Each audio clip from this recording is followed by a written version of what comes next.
Well, the first woman to publicly accuse a disgraced U of M physician of sexual abuse broke her silence today. And as 7 investigator Ross Jones tells us, she's hoping her story inspires other victims to tell theirs.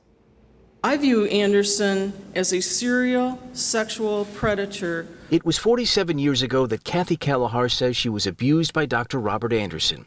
But hearing her describe the assault at a Novi press conference, it could have happened yesterday. Anderson turned my sports physical exam into his bizarre and inappropriate torture event. KALAHAR's routine sports physical in 1973 was anything but.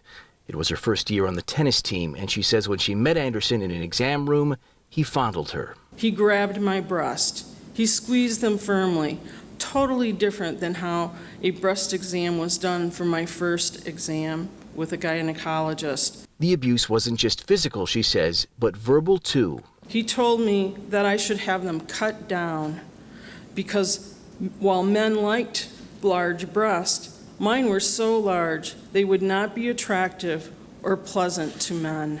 He told me if I was unwilling to have the surgery, I should consider women as my lovers. KALAHAR says Anderson referred her to a U of M therapist. When she met with her and reported Anderson's abuse, she says she was brushed aside. She insisted what I told her were merely my fantasies and reflected my wish of what I had hoped for from the doctor. Her attorney, Parker STINAR, says it is yet another example that the university was alerted to Anderson's abuse and failed to stop it.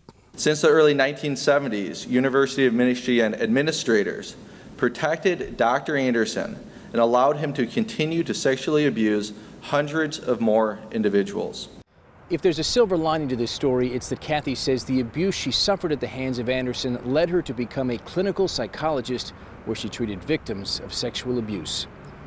We're in Novi tonight. I'm Ross Jones, 7 Action News.